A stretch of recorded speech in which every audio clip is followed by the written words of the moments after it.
今回は福井県越前町小田地区にやってまいりまして、ただいまは国道365号線ですけども、この先国道417号線という国道がございます。でその今起点へ向かっておりまして、ここの小田北交差点、ここからが417号線起点となりますんで、よろしくお願いします。これの前線動画となります。前線動画は僕は初めてなんですけどもね、そんな感じで、かなり長丁場になりますので、今回はところどころ倍速なども含めますので、よろしくお願いします。そして現地音声です。特殊編集になっております。よろしくお願いします。では今回なぜこの企画を始めたかという話なんですけども、ぶっちゃけで言うと単純に大垣へ行く予定ができたので、ただ走っていくだけならもったいないと、その道中を金に変えてしまおうという、私そういう商売気がたんまりありますんですけども、その類で、大垣行くにあたってね、この417号線、去年ですかね、11月頃にですけども、冠山道路、冠山峠道路といったらいいかな、冠山トンネルかができまして、通称クラウンロードというのができました。それによってそれまでは冠山のその間は417号線というのは分断国道でございました。分断国道でしたけども、その分断区間は、冠山峠道路、林道あったりになるのがあれはっていうのがありましたので、そこで一応迂回というか、できたんですね。ただその峠道かなりの険しさ、もう落ちたら死ぬなんてもんじゃない、ガードレールもない、夜なんか通ったらダメ、携帯電波は届かないっていうところの過酷な道でございました。ですので、その分断区間を通過しようとすると1時間ぐらいかかったのかな。それが、何分だったかな、15分ぐらいだったかな、ちょっとその辺定かじゃないんですけども、それぐらい短縮されたという感じになってます。ですので、なんて言うんだろう、長いこと分断区間でしたので、福井と岐阜県は隔たりがあったんですね。ですけども、今回のように私用事で大垣行きたいってなった時に、例えば福井県鯖江市から、大垣市やったら一つの交通手段ができたわけですよ。快適な道が。そして新たにですけども、まだできてないんですけども、11月の24日かなに、またその417号線でもちょっと国道区間がありまして、その区間が解消されるんですね。トンネルができまして、それの記念も兼ねて、この前線動画を撮っている次第となっております。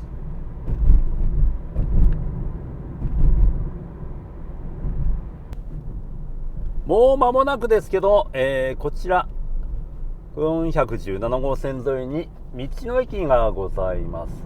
パークインニューガ丘っていうのかなになりますね。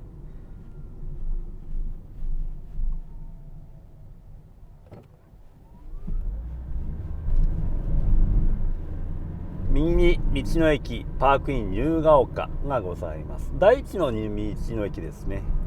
そちらを通過してまいります。はい、福井県の越前町旭というところにやってまいりました。この付近はこの越前町でいう中心というか、この町役場のあるところですね。左に見えてるのが町役場となります。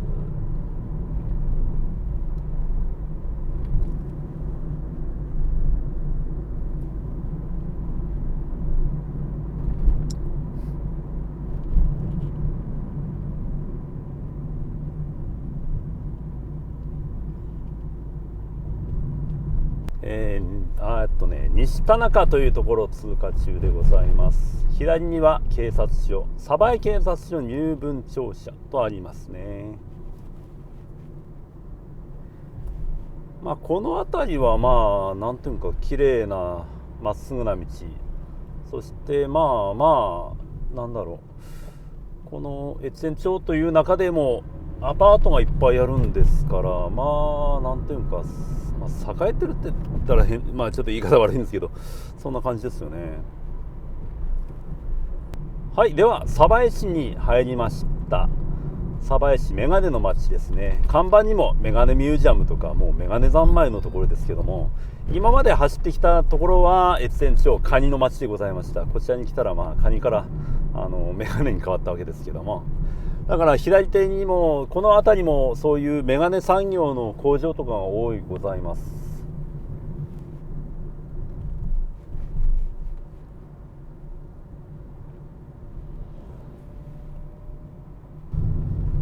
街路樹がだいぶ色づいてまいりました。11月の14日ですね。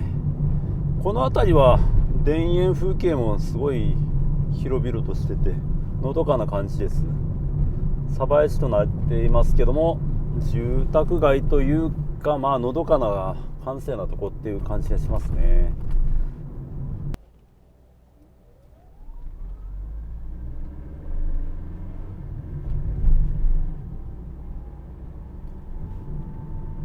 鯖江市石田上町となりまして、この先に橋がありまして、忠須橋って言います。これ読めないよね、忠須って。僕は読めませんでした。この川大きいんですけども、日野川と言いますね。福井県では結構有名な川です。あゆ釣ってる人が見えるんです。今でもあゆ釣れるんでしょうか。あんまこういうの分からんけど、そんなのどかな中を走っていきますけど、この橋を渡った先は割と建物が一気に増えてきたような気がしますね。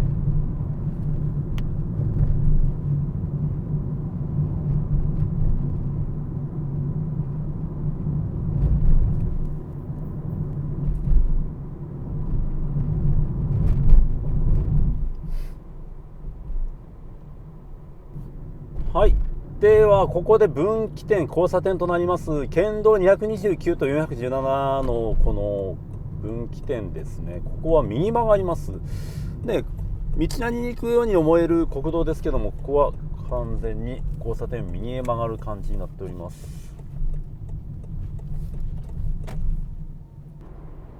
あ、ちゃうね、417号線で合ってますね。カーナビの地図上ではこの道は417ではございません。変わったんですかね。こういうことってあるんですね。まあなんかたまにあるんですけども、道が変わっているようですね。ちょっとびっくりしました。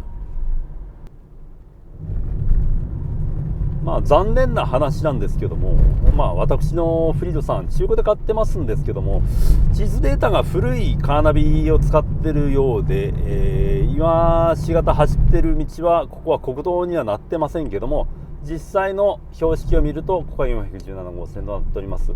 どこで417が、左折になるんだと思うんですけど、どこで変わるんでしょうかね。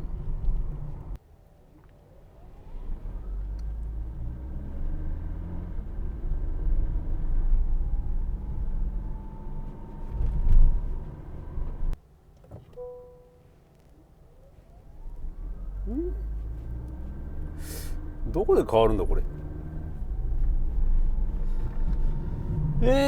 417号線曲がるとかって書いてないんですよね。まだまっすぐ行くのか。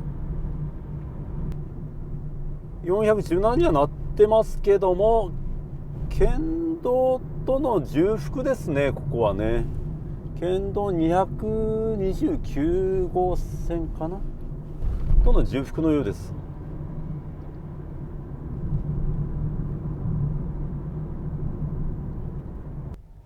それでは、方面看板を見るとこちらを左折になります。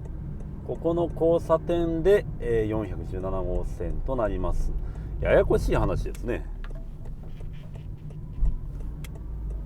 おにぎり看板有貞町417号線出ておりますので間違いございません。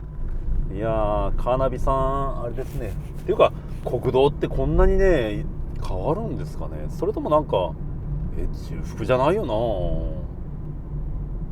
そうですね。ね、本来は昔はこの左の方が417号線だったみたいです。ごめんなさい、信号待ちでポテロン食ってましたよ。でここが、福武線の、何駅だ、西鯖駅かなの踏切を通過中でございます。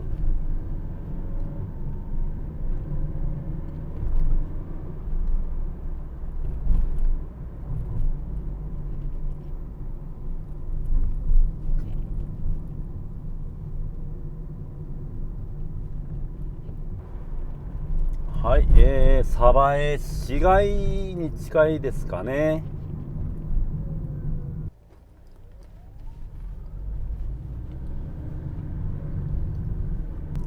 そしてこちらなんですけども、朝日町交差点左になります。なかなか迷いやすい道ですね。朝日町交差点を、左折です。でここ特徴的なんですけども、元 JR あったところ、今でいうハピラインなんですけども、この跨線橋になりますここが、オメガカーブ的になってましてね、面白い構造となっております。本当にオメガ状なんですよね。どのようになんでこうなったのかはちょっとよく分かりませんけども、直線的にはできなかったんでしょうね、これはね。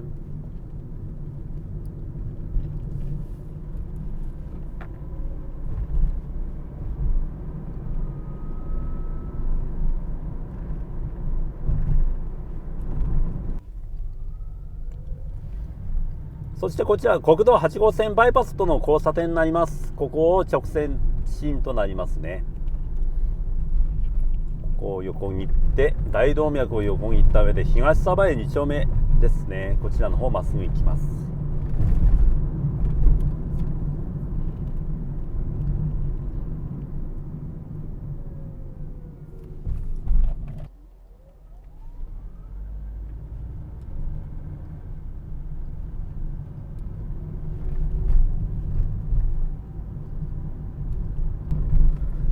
上に見えるは北陸自動車道になります。左の方に鯖江インターチェンジとなります。その下をくぐってまいります。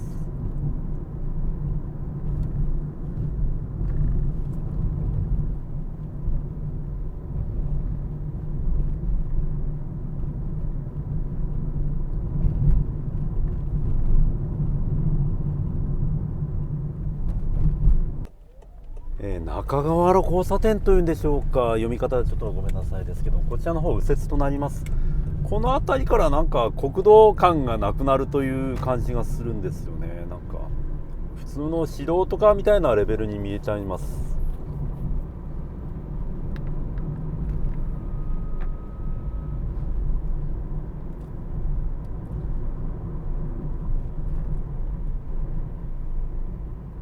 そしてここはまた左ですね。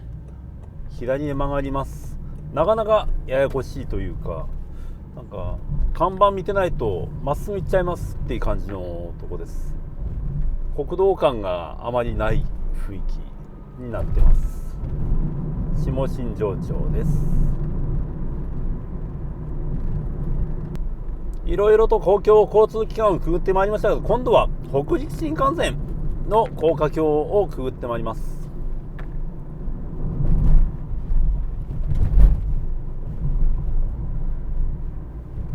まさかここに新幹線できるとは本当も分かったですよね。はい、では越前市に入ります。中新庄町になります。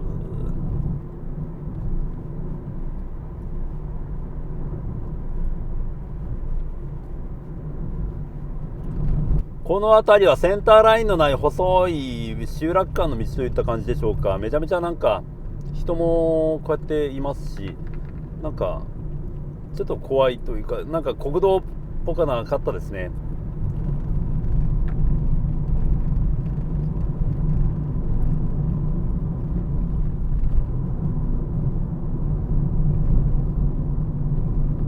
でも一気に広くなった感じです。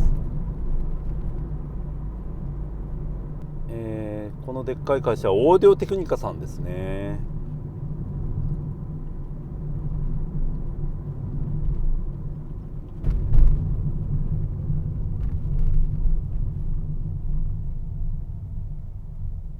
戸谷町と呼べばよろしいんでしょうか。そちらを通過しておりまして、またちょっと先に交差点があるようです戸谷町交差点を左折となります。何かとこう曲がらされますね、この417号線。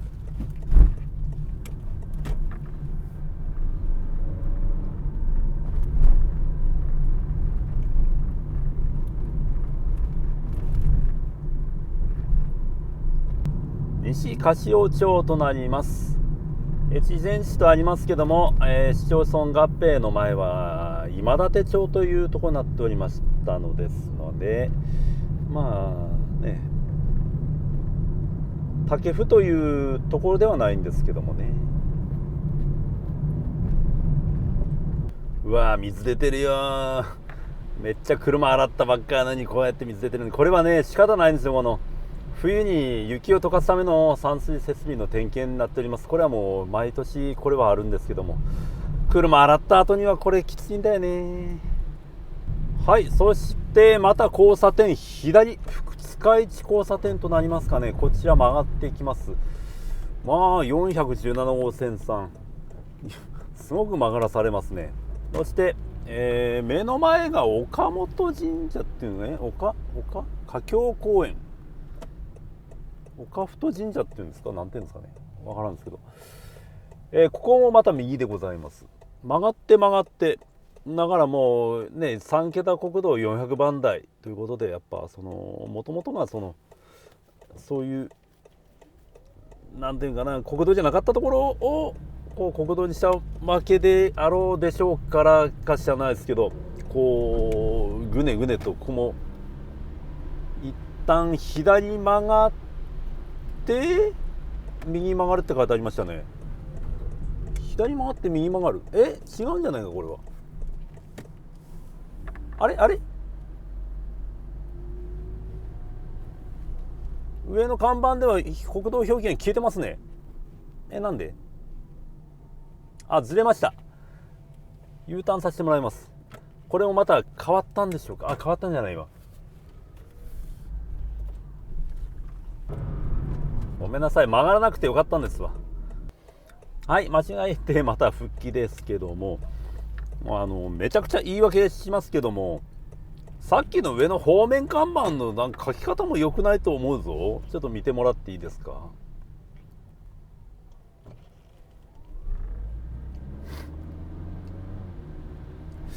なんか書き方はちょっと僕があれだったんですかね、ちょっと見方が悪かったんでしょうか。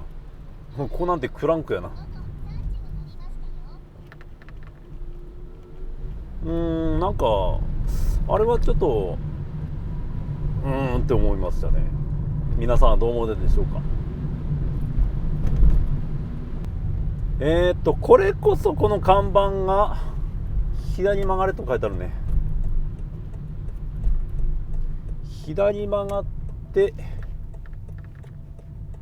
右曲がる。カーナビではねまっすぐです。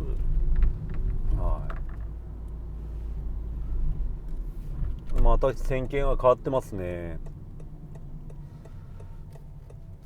カーナビの表記では今の工事された方の作業員さんが行ったところがまっすぐだったんですけども、今立総合支所前交差点を右で、標識通りの道を走っております。標識通りでちゃんとこれが417号線だそうです。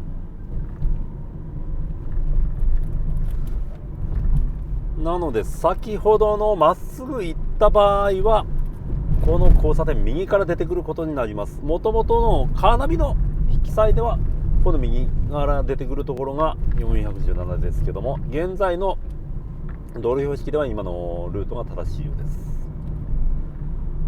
結構だからこうやってルートが変わるんでしょうね。もうその当時の地図データでは合ってるんだと思うんですけどね。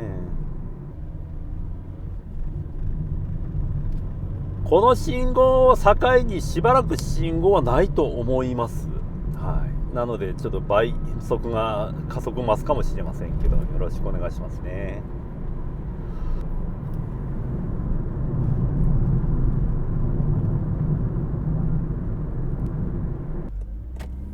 と左は旧道でございますけども、今日はこっちは行きません。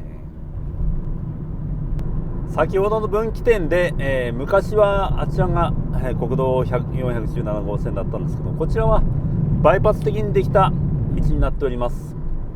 このようにこの区間国道はどんどんと進化していきまして、その前までは集落間の中を走ってる2車線道路だったんですけども、それがこちらの方の外れたところに快適な直線的な道路ができている感じになっております。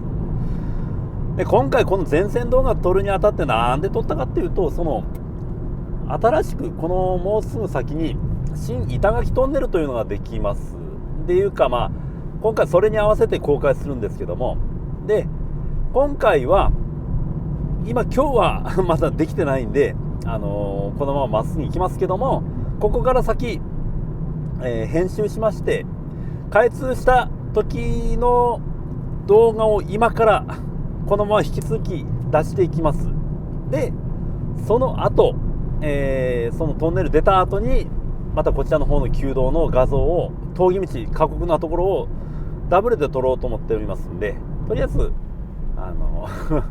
どういう編集になるかわからんですけど、今こうやって見ていただくとこのまままっすぐ行ってますけども、ここの左からが旧道の出口ですね。で、まだこの冠じゃあこのトンネルどこかな、右かどっから入るんだろうね。はい、ここですね。ここからは新しい道路をどうぞ。それでは新道ですね、できたばっかの道を走ります。昨日の午後3時に開通したそうです。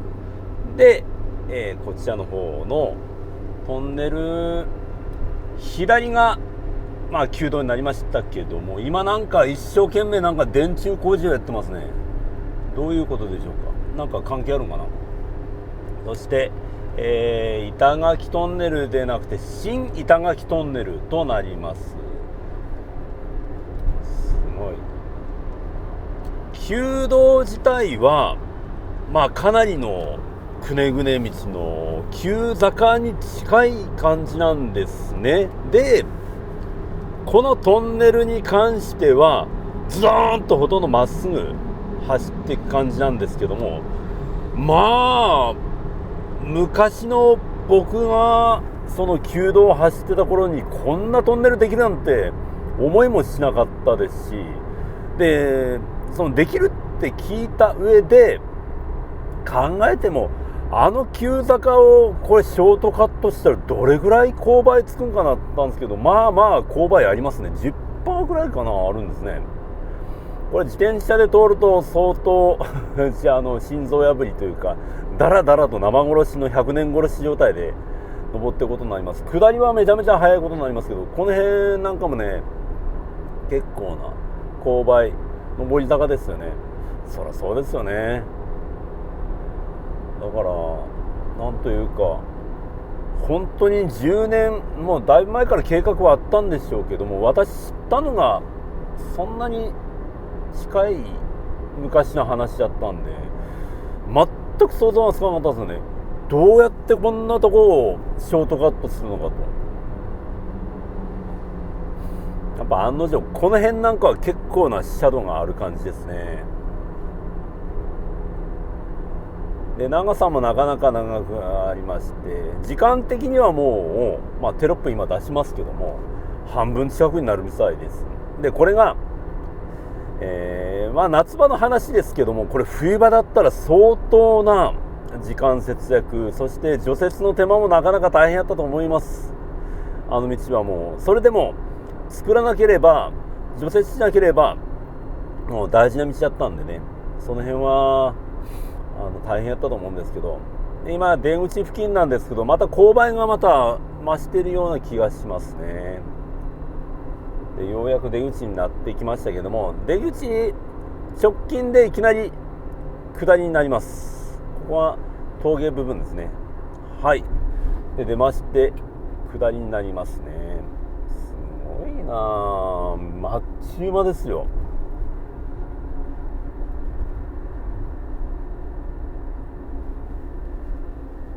だから後でね、旧道の部分を前日撮った動画を出しますけども、相当しんどいんですよね。でここ今まっすぐになったことによって、今までこの冠山峠道路っていうのもできたんですけども、あれを含めてめちゃめちゃアクセスが良くなったんですけど、アクセスがいいというか、この運転が楽になったって感じがしますね。そしていつの間にか旧道になってましたということで、旧道の方をまた見てみてください。すごく快適になりました。すごいわ、全然楽。こんなもんね、これやったらもうこの岐阜へ行くのが素晴らしいと思います。ということで、今見ていただいた通り、ちょっと僕まだ走ってないんですけどね、できてない後の前の日に撮った道路なんですけど、今右の方に見えてるのが新道です。まだできておりません。で今まで見ていただいたのは新しい道路ですけども、これぐらい速くなったということを今から証明しますので、ちょっとまだ撮影してない将来のことを語ってますんで、ちょっと言い方がバラバラになるかもしれないのでごめんなさい。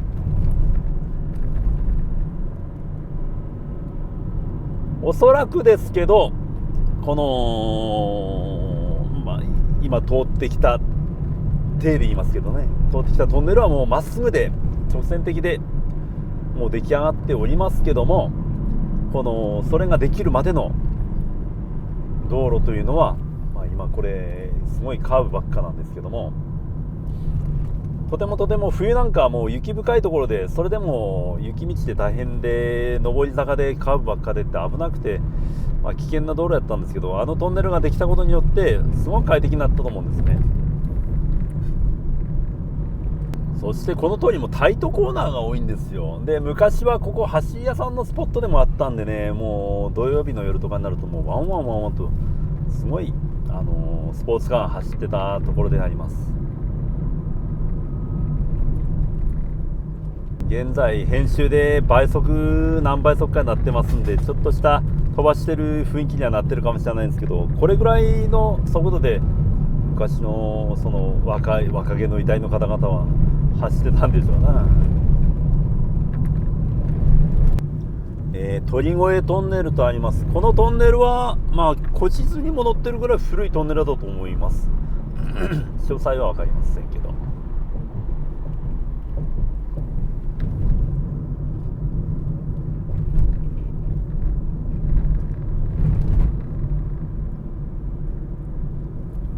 そしてこの左も旧道じゃなかろうかなと思うんですよね。旧道あとあるかな、あるか。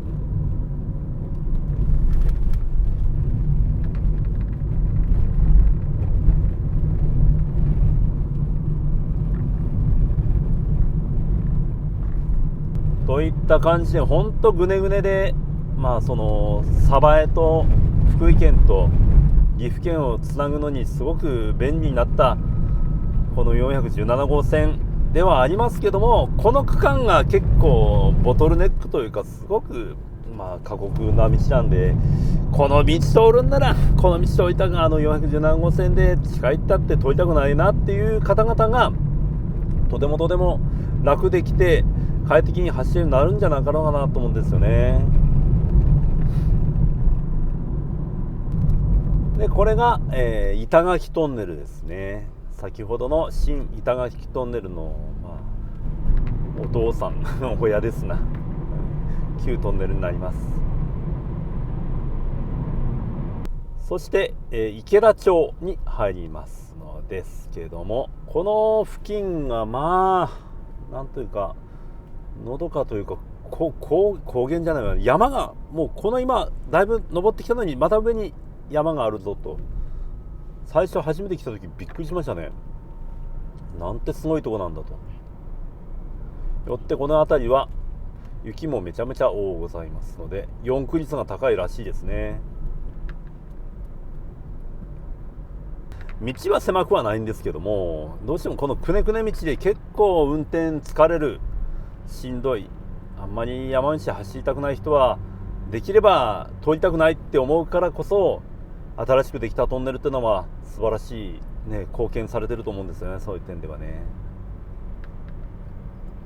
はい、そしてこちらが新しい道との接続点となっております。着々と今工事を進めておりますね。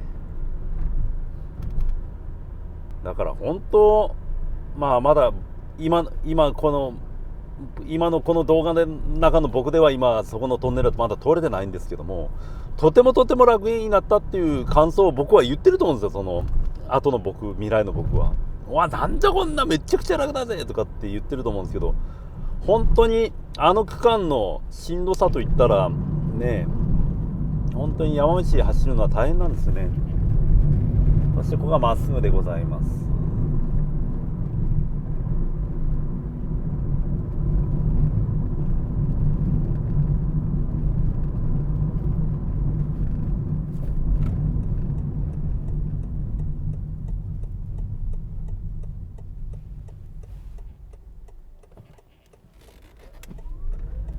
ここを左曲がりまして、すぐに右へ曲がる道が出てくるはずです。でこの方面看板あるんですけども、476号線と417号線との、分岐点ですね、これ右曲がるんですけども、看板なんか見てもらうと分かると思うんですけど、その新しく岐阜って書いてあるんですね。あれ去年まで岐阜なんて書いてなかったですからね。通り抜けできるけど、その国道として通り抜けれるわけじゃなかったんで、あまり推奨されてなかったってことね。それがああやって岐阜方面っていう看板が出たってことは嬉しいございますし、でこの先の今から通る冠山トンネルなんかもめちゃめちゃ快適になったんですけど、で今できたあそこのトンネルもできたことによって素晴らしく楽にこの別なルートとして岐阜と福井の結ぶ、また何本あるかじゃんけど、その一つの選択肢としてできたってのはすごいことですよね。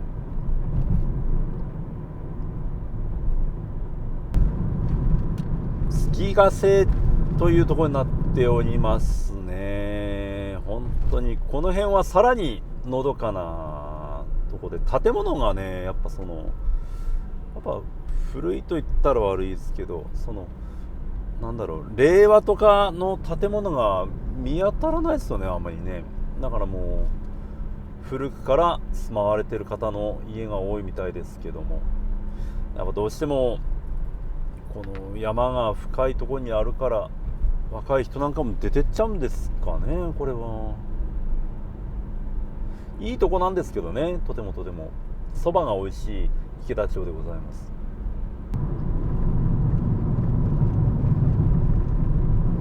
そしてここが新しくできた道の駅池田と言えばいいのかな、ここは何て言えばいいのかな、あれどこに書いてある、今のが道の駅だと思うんですけど、違ったかな。まだ私は行ったことがございませんであまり分かっておりません。道の駅の看板というものが見えんかったんですけど、そしてここにかずら橋っていうのがありまして、吊り橋ですよね。池田としてはこの辺は有名な観光地となっております。アスレチックでも面白いところもありますし、で大そばもさっき言った通り美味しいものもありますし、でここに宿泊施設もあるのかな、ありますね。でここからそれを過ぎた先から若干携帯もつながらないのかどうなんか知らんけど、この辺はつながってますね。去年はつながってなかったですね。書いてありました。携帯電話つながりませんって書いてありましたこの辺は早くなんとかしてもらいたいですね。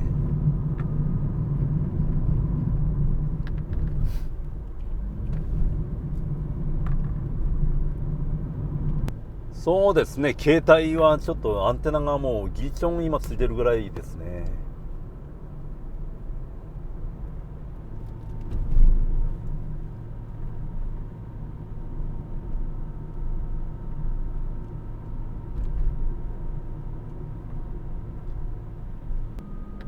冠山のその険しい方の道の方を昔は何遍か行ってますし、動画でも出てますんですけども、そこがやっぱね、そこしかないことなんて、この道をこうやって対向車がバンバン来るなんてバンバン来てませんけど、思いませんかったですもんね。すいません、1分間バッテリー切れた状態で今中断しておりました。1分間の区間だけ今未録画になっておりますけども、再開いたします。あんまり変わってないんで大丈夫ですよ。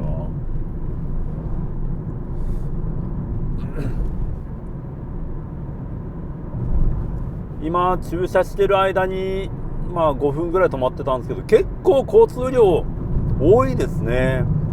ちょっとびっくりした割と使われる方が多いし、その前から来る車のナンバー見てると福井ナンバーがやっぱ多いですね。帰ってくる方なんでしょうか。甘池の宿ってのがありますね、左に。でもここ携帯つながんのかい。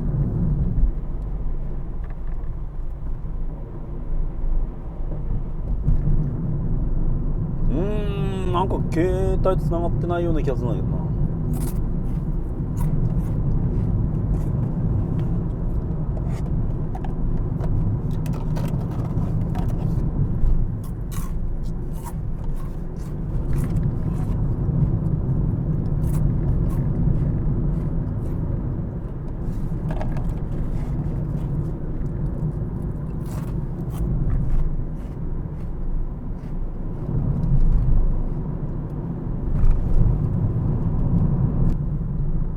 田代第三トンネルもう昔20何年前かな、いっぺん来た頃にはまだこれもできてたけど通れなかった時代がありましたからね。この時にはまだこの左に旧道があるんですけども、そこを走ってたんですね。で、冠山トンネルですね。ついにこれが去年できたことによって岐阜と福井の交通がめちゃくちゃ飛躍的に良くなりました。左に曲がると、旧道という旧道じゃないわ、冠山峠道路になるかな。なんて言えばいいんあれは林道かとても長いトンネルでございます。ここはさらに倍速の早送りになると思ってください。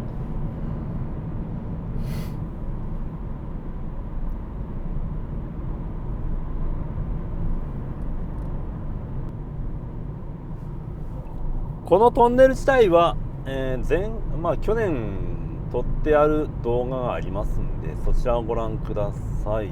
詳しく言っております。めちゃくちゃ長いよね。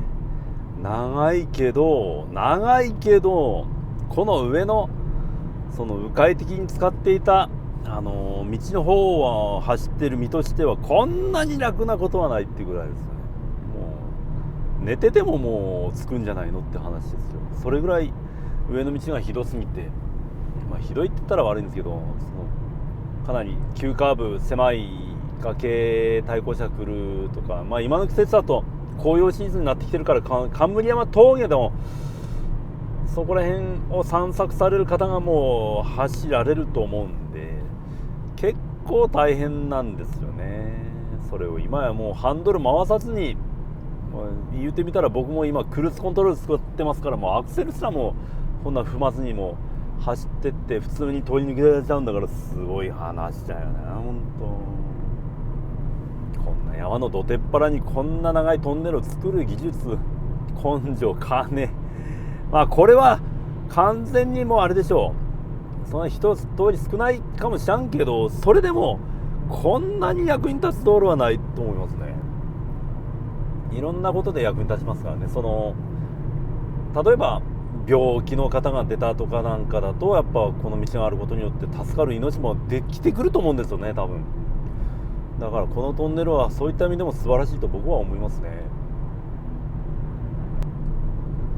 はい、出口ですけど、見事な紅葉じゃなく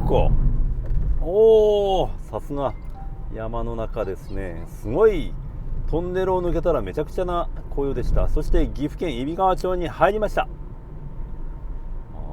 この時期の冠山素晴らしいね、紅葉ですね。今ちょっとどんよりした空になっちゃったんであれですけど、これ晴れてたらめっちゃ綺麗ですね、これね。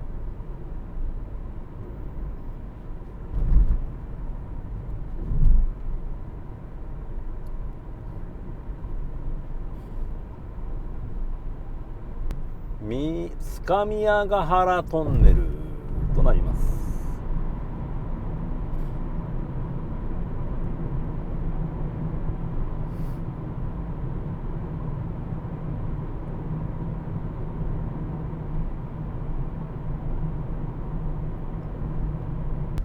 そして出てまいりまして、冠山峠道路、あっちか、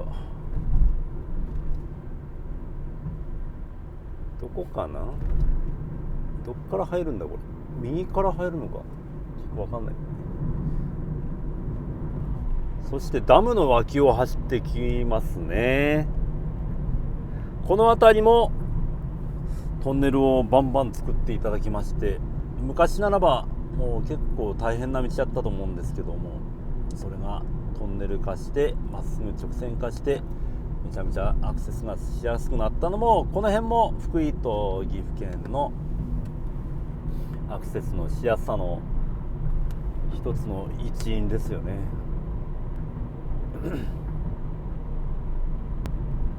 長い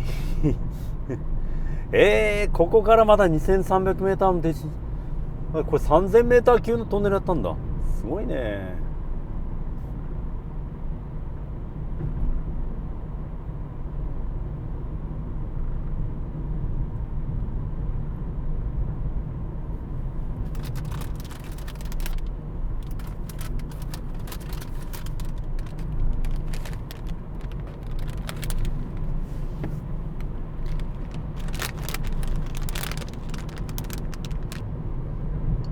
トンネル出口、揖斐川町塚、右手にはダムが見えております。これ横山ダムやったっけ。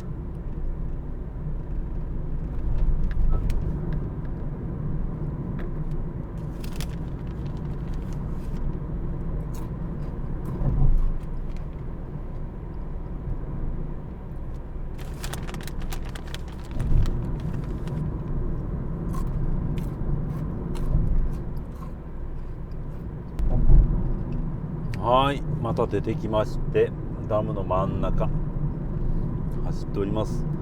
橋の名前がいいな、磯谷ペロリ橋って書いてあります。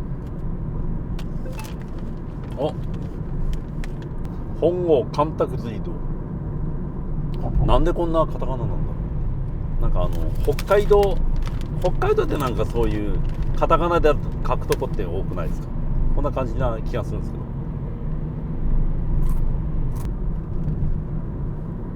この辺り来るのってもう初めてに近いですね。昔なんかこんないい道じゃない頃に来たような気があるんですけど、県道270号線だそうです。左にもトンネルがあるんですね。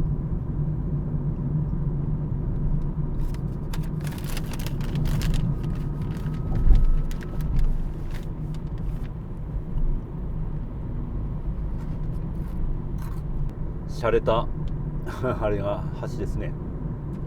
でもここは景色がよろしいですね。なんかこの辺り来たことあるのかな、どうだったっけな。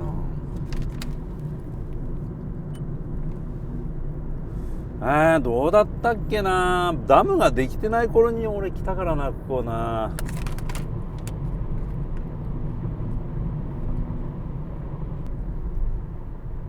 というのが、私相当昔、25年ぐらい前かなに、真夜中に冠山の峠の道の方へ走ってね、朝一番に御前崎に着くような感じでここ走ってんですよね。ただこんなトンネルは全くなかったんですよ、ね。今どこにどんなんがあったんかなっても想像がつかないんですけども、結果的にはその20何年前に通った道には合流するとは思うんですけど、こんな面影はさっぱりなかったですね。で、旧道とかあるかなと思って見てるんですけど、ちょっと見当たらないんですよね。徳山ダムですね。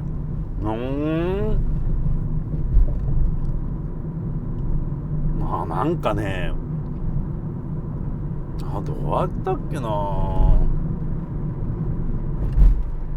その夜中に通った時にも24時間その現場が動いてたんで、それを見てた覚えはあるんですよ。だからどうなんだろうね。その昔の道っていうのがもう水没してるかもしれないですからね。そこは何とも言えないんですけども、でも全く風変わりしてることは確かですね。全く想像がつかないな。でもただ旧道のあったであろう場所はなんかひたすらフェンスで塞がれてるような感じもしますね。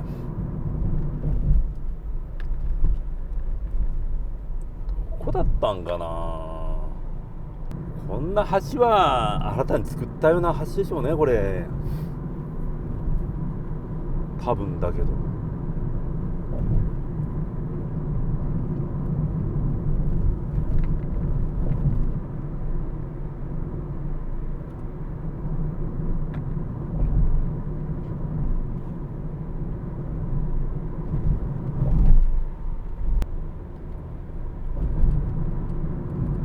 でもこのどうなんだろう、このトンネルの風貌を見るとなんか昭和50年ぐらいっぽい感じもするんだよな。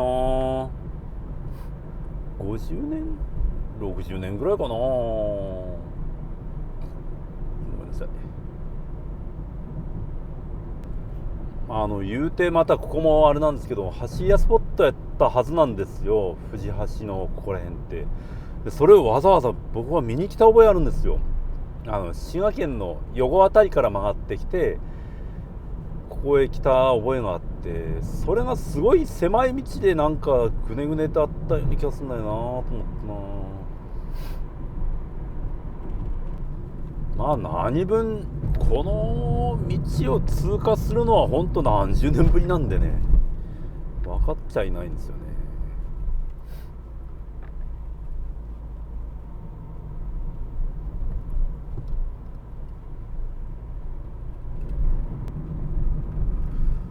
まあこうやって曲がりくねってるとはいえですけども、それでもなんか心地よいワインディングロードみたいな感じなんで、その急なカーブっていうほどのものはないんですよね。だからまあバイクとかの人やったら楽しめる道かもしれないですね、これってね。スイスイと走れるような感じです。けどこの辺はいきなりなんか国道感が消えた、一瞬だけか、一瞬だけ消えたって感じですね。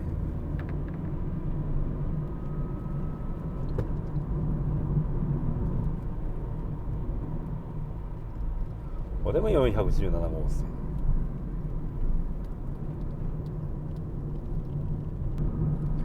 でもこの辺りももしかしたらなんか直線化するなんてことはないかな。ここはないかな、さすがに。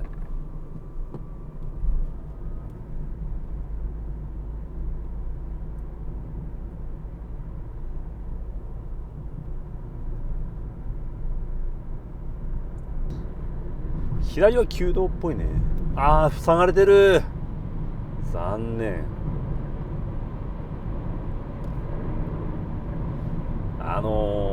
普通はああやって塞がれるんですよね。ただ前回最近行った宮城県の旧道はことごとく通れましたからね。あれはありがてえなって思ってました。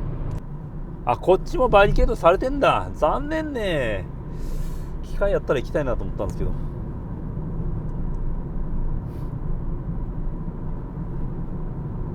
なんかこの辺やったんかな、橋屋さんスポット。あんま覚えてないんだよな、マジで。で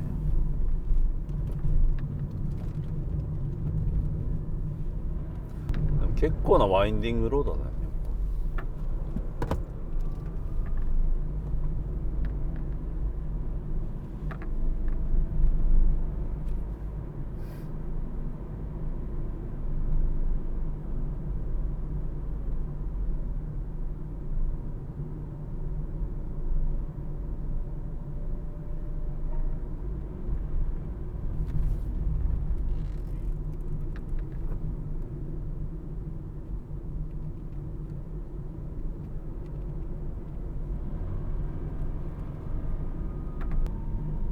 方面看板出てきましたね。こちらが303、303、417の複合になるのかな、これは。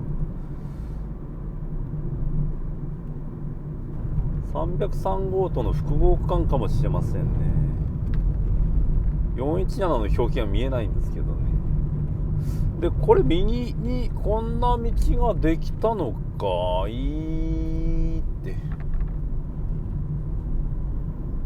あんまり記憶にないんだよな、マジで。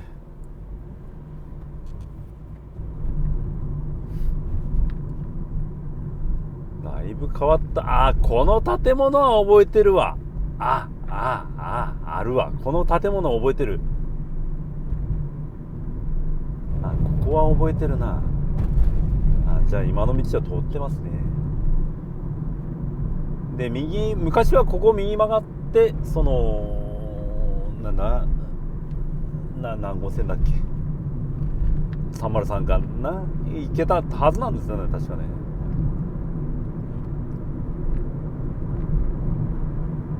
表記は303号線一本になっちゃいましたね。複合やけど、こういう場合って上位互換というか、あれですかね、少ない数の方を優先して書くんでしょうかね、国道表記は。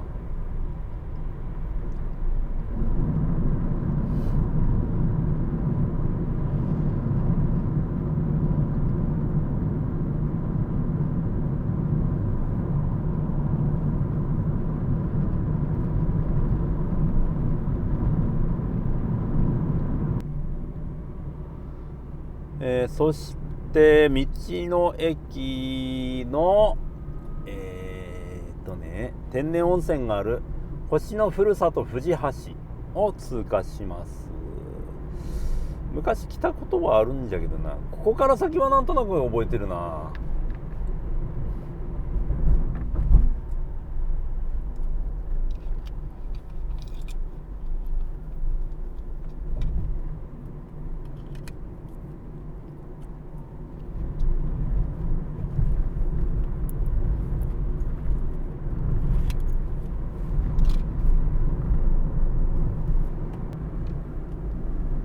単調に淡々と走ってってますけども、これで大垣までまだどれぐらいあるんでしょうかね。携帯もつながるようになりました。冠山峠のクラウンロードはあれですよね、やっぱもっと便利よくしたいとなると、やっぱ携帯電波を拡充してほしいですな。そうですね。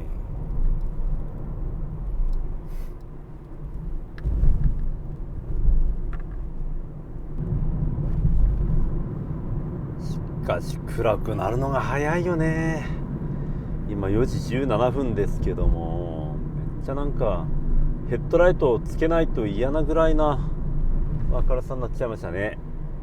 でもこんだけトンネル多いってことは、こんだけいっぱい他にも迂回旧道があるんでしょうね。これね、トンネル抜けた先にこの橋もあるってことですから、橋の先にもね旧道があるわけですけども、これ多分左旧道でしょうね。これ行けないんかな。なんかこの辺りはとことん封鎖されてそうですね。なんか探検しても厳しいもんがあるかもしれんな。わあ、信号だよ、信号。めっちゃくちゃ久々に福井県越前市以来の信号でございます。そして止まることになりました。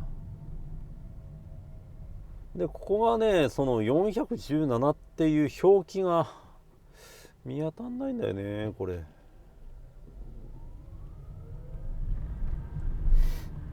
重複だとは思うんですけど、重複にしては何も書いてないんだよね。また長いトンネル、2100m ですって。布施トンネルということは、これにも旧道があるんじゃろうな。そんなに新しいトンネルじゃなさそうだから、結構古いから、その当時としては長大トンネルでしょうね。でもこれ別にトンネル作らなくても、ほらトンネル作った方が楽だろうけど、そんなにだって旧道もそんなにひどい線形じゃないんだろうけどね。それでもなんか作るなんかあったんですかね。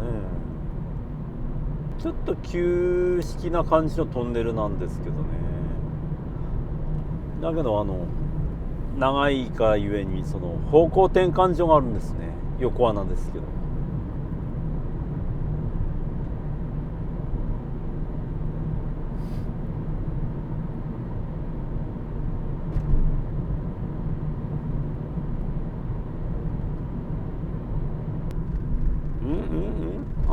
左に、トンネルありですね。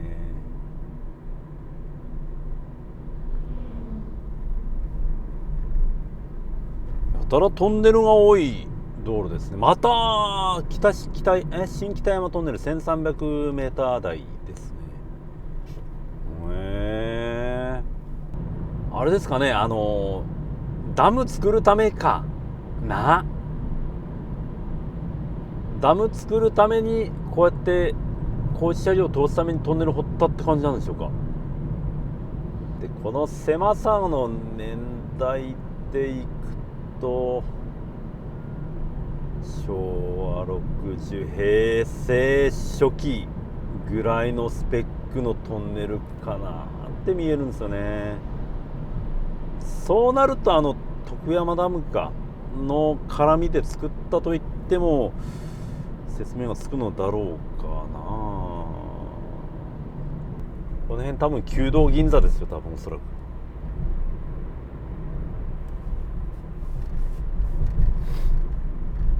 だからこの道自体もちょっと新しそうなんだよな。いや相当これいっぱい旧道ありますよ、おそらく。橋という橋には多分迂回してたと思うんだよね。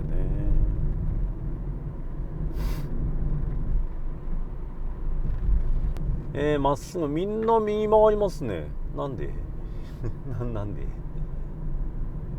市街地へ向かう道なんでしょうか。皆さん右曲がっちゃいました。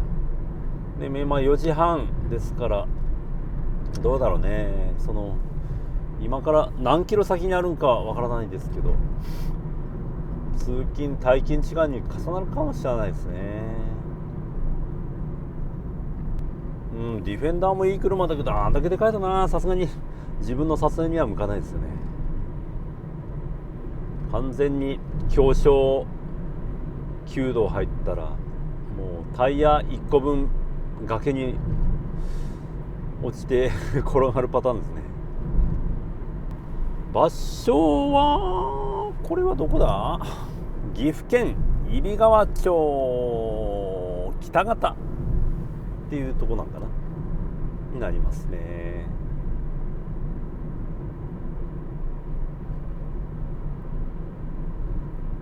今回フリードさんで走ってるけどね、パジェロミニで来ようかなともジムニーで来ようかなと思ったんですけど、結果的に大垣行って用済ました後になんか脇道探索と思ったんですけど、そんな時間もないだろうなと思ったし、なんでフリードにしたんですけど、燃費がやっぱこの区間やっぱ山道で走ってる際直線が多いんで、リッター26キロを示してますね。相当いいですね。そう考えるとなんていうかな、岐阜の大垣から福井の鯖江ぐらいまでだと北陸自動車道がこの今の道か、365号線というところを走っていくパターンがあるんですけども、これ距離も時間も Google マップではあんまり変わんないですよね。変わって10分ぐらいなんかな。で今の新しいトンネルができたことによって冠山峠道路プラス新板垣トンネルができたことによって何十分かは早くなったんで、ほぼイーブンですけども、なんていうかな、高速使えば料金発生しますんで、それならば料金発生せずにあまり変わらない感じで行くんであればこの道はありだと思うんですよね。で8号線360号線通ってくルートちょっとぐるっと回る感じなんですけども、それでも距離と時間だけで見るとあまり変わらないですけども、実際の実装すると多分ね、信号とか向こう多いと思いますので、そう考えると多分こっちの方が早いんかなと。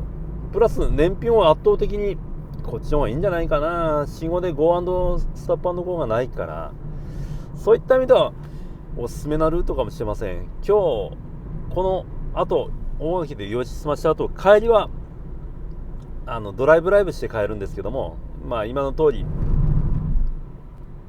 あれですよ、携帯の電波が繋がらないんでライブができないということで、帰りは365号線などを走っていく形になるんですけども、それでいっぺん判断もしてみたいなと思いますよね。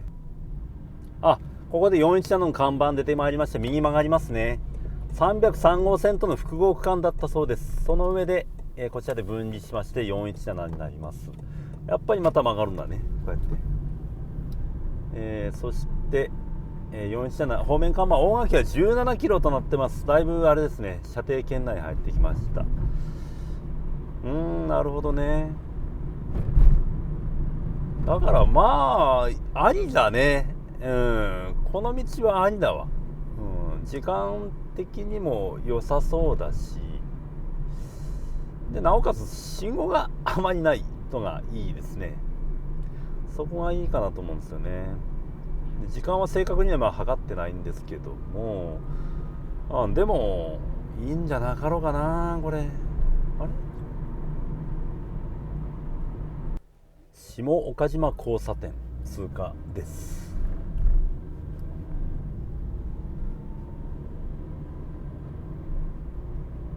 あまりその大垣をここから攻めるってことがなかったですからね。いつもならばその365を通って高速なり通るんですけども、時刻は4時36分。なんか日がとっぷり暮れが出してきてるって感じですよね。なんか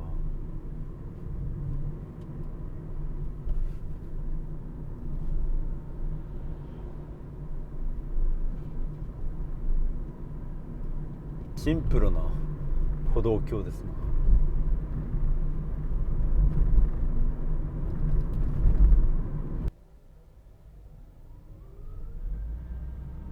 はい、池田町となります。さっき池田町を通ってきて、福井の池田町の次は今度岐阜の池田町ってのがあるんですね。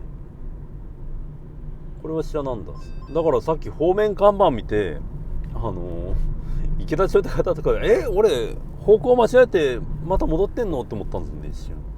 ただこだね、岐阜県池田町だそうです。まあこの辺りもなんやろ、福井とあんま変わらんような風景が広がってる感じですよね。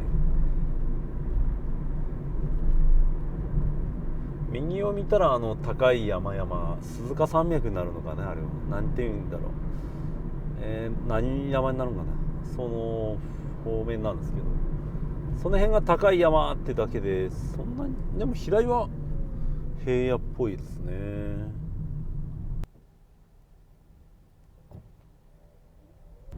萩原交差点、荻原か萩原かの萩原交差点。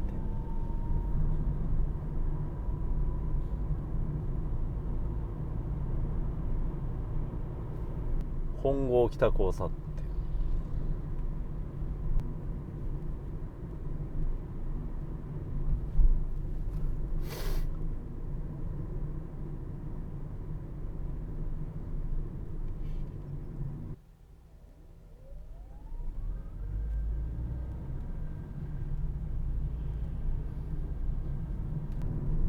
この辺りも元気と、元気っていうドラッグストアと薬の青木っていうドラッグストアがあるんですけど、やっぱ近くにあるんですね、これね。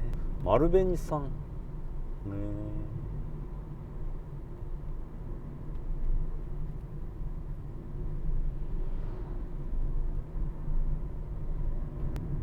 比較的狭めな感じですよね。国道言うてもやっぱ400番台、めちゃめちゃ広い道路じゃないんですよね。でもここにこういうね、その起点の福井県小田が起点でここ通ってくるっていう意外感はありますよね。それはまあ仕方ない、道としてはね、辿っていきゃ九州から青森までつながるわけですけどさ。でもなんかその417号線ってくくりで見ると、なんかここに出てくるっていうなんか意外感ですね。僕は来たことがないんで。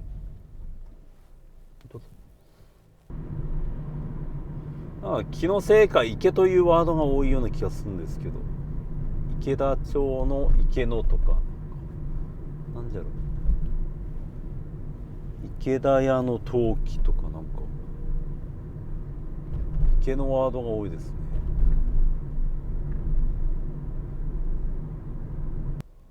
国道21号線のところが終点ですな。ってことは意外と近いのか、そろそろ。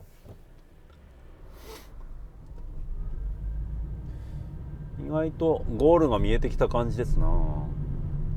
この間の道の駅、今も池田道の駅が出てきますけども、これ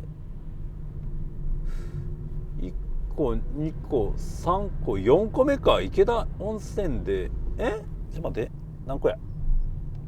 1個2個34個目、池田温泉のとこが4個目の道の駅なのかな。この右へ曲がると池田温泉の道の駅だそうですね。懐かしいな。コルサじゃん。懐かしい。県道53号線との交差点です。ブブーって。でもこの通勤退勤時間帯には被らなそうなんでまだいいけど、この辺りはそんな混まないのかな。終点である国道21号線まで6キロですね。もうこの倍速状況でいくとあと3分ぐらいしかないかもしれないですね。3分じゃねえわ、3キロぐらい。10分もないかな。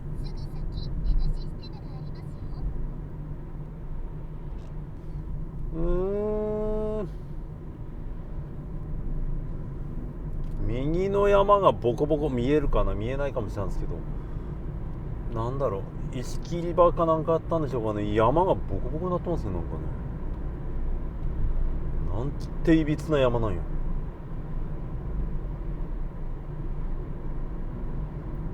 なんか鉱石かなんかあったんですかね。あんだけ山削れるんだな、すげえな。はい、大垣市入ります。素晴らしいですな。まさかでもこの道を使って大垣へ来るっていうことなんて、もう20年前とか10年前には考えられなかったですよね。全く考えられなかったですよ。そら好き者好き者ったら悪いけど、そういう僕みたいなそういう、変な道通ってもいいやっていう人は来るかもしらんけど、でもそれって時間をかけて来るわけですからね。これがあまりその時間の大差なくこうやって来れるっていうのは、高速と比べてもそんな変わらないとも、変わるけど、でもそんなに値段費用対効果で言ったらめちゃめちゃお得じゃないかなと思うんですよね。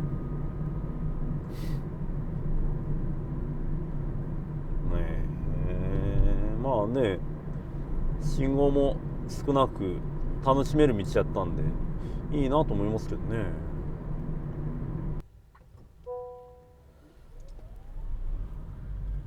県道217との交差点になります。何交差点かな。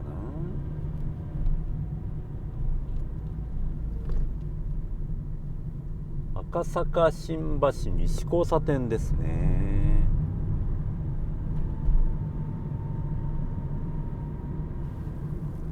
で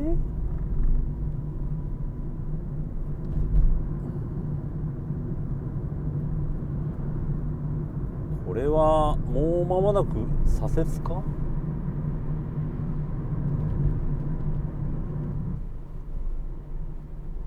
これは左折ですね。危ない危ない、見落とすとこでした。417ちゃんと見ないと見落としますねこれね。橋を渡って向かいますけども、今のは危うく見落とすところでした。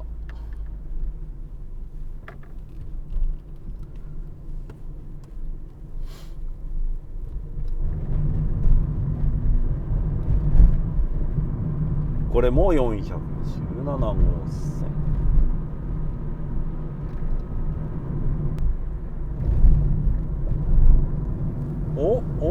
417は左か。また間違えるとこだった。これもまた変わってますね。これもカーナビ上とは違う道になってる。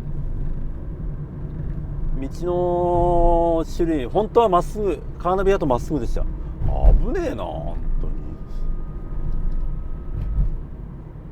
に。でもこれ多分もう間もなくなんですよねこれねおそらく。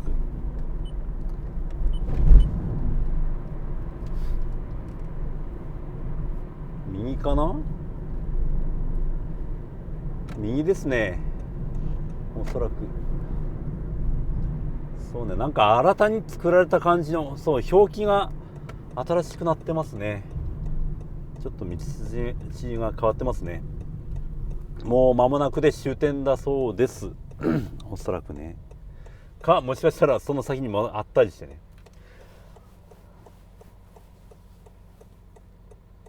はい、じゃあ曲がりまして、交差点よしですね。もう間もなくで終わりまようですね。素晴らしかったな本当にこれ。まあ起点が小田から始まって終点こちらになりましたけども、まあ僕の中ではありですねこの道。大垣方面へ向かってくるに対して使えます。まあほら高速に比べりゃほらしんどいかもしれないんですけど、まあひたすらまっすぐじゃないわけですから。でもね、多少のその途中徳山ダムとか横山ダムでしたっけ、あの辺はちょっとグネグネはしてましたけども、それでもね僕はまあ楽しいレベルでしたし、でそんなに一般の人でもそんなには苦にはならないと思うぐらいのレベルの道だと思いますんで、費用対効果考えたら十分ありな道だと僕は思いました。はい、でその11月の24日か7日かにできたそのトンネルのおかげでね、池田町のあれのおかげで相当楽にはなりますので、ぜひぜひこちらの方を使ってみてください。まあ実装こうやってしてみましたけども、燃費がもう27キロ台というね素晴らしい燃費を叩き出しております。だからもうそんだけ一定区間その一定に走れたってこともあるんでしょう。だからなかなか僕は使えると思いますので、で5時になりましたんで、ちょうどどんだけやろな2時間半ぐらいかな、と思いますけども、こちら国道21号線かに出てまいりまして、これが終点となります。ということで、まあ僕の感想としては十分ありです。僕としては今後使おうと思いますので、皆さんも参考になればと思います。ということで今日はこれまででございます。長らくありがとうございました。ちょっとねいろいろあります。ちょっと最近僕もいろいろありましたか、今治ったかどうか知らないんですけど、また今後ともよろしくお願いします。ということでバイバイ、ありがとうございました。